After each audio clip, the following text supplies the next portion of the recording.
भिवानी महेंद्रगढ़ से बीजेपी सांसद धर्मवीर सिंह ने बीजेपी सरकार की उपलब्धियां गिनवाई। सांसद धर्मवीर सिंह ने कहा कि बीजेपी की सरकार में ही भारत विकसित देश बन सकता है और ये सोच सारे देश की जनता की बन चुकी है। सांसद ने कहा कि हम चाहते हैं कि जिला चरखी दादरी में उद्योग स्थापित हों और IIT इस क्षेत्र को मिले, क्योंकि दिल्ली के NCR में हम शामिल हैं। इसके लिए कुछ गाँवों ने मुफ्त में जमीन भी दी है।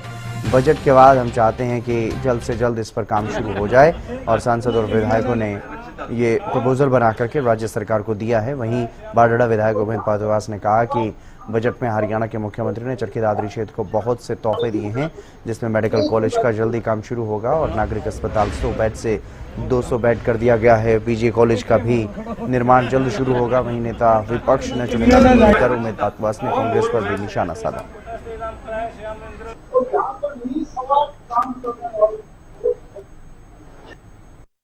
केवल 2047 तक केवल भारतीय जनता पार्टी के नेतृत्व में ही देश विकसित देश बन सकता है और ये सोच बन चुकी है सारे देश की आम जनता की। ऐसा है, हर क्षेत्र को हम आगे बढ़ाना चाहते हैं।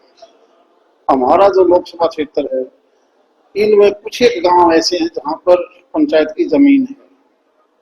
हमारी सोच ये है कि चाहे वो इंडस्ट्री के तौर पर हो, IIT के तौर पर हो, हमें बड़े प्रोजेक्ट यहाँ मिले, क्योंकि दिल्ली NCR में हम पढ़ते हैं, कनेक्टिविटी हम यहाँ पर ठीक है।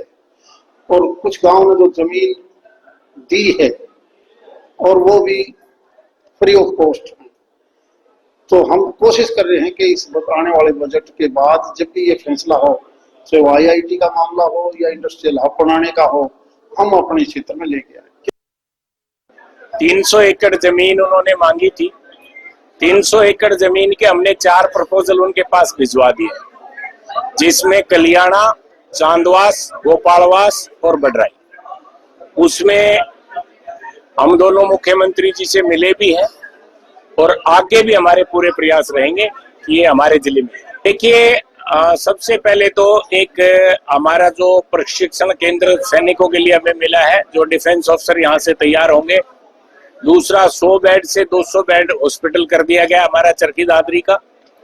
और गसोला में भी मेडिकल कॉलेज की जो घोषणा हुई थी वो जल्द काम शुरू हो जाएगा। PG कॉलेज भी बनाया जाएगा। ये उनकी नाकामी है और मुझे नहीं लगता कि नेता विपक्ष कोई बन पाएगा। आज के जो हालात अच्छे नहीं है। अब पार्टी सिर्फ एक ही रहेगी, वो भारतीय जनता पार्टी।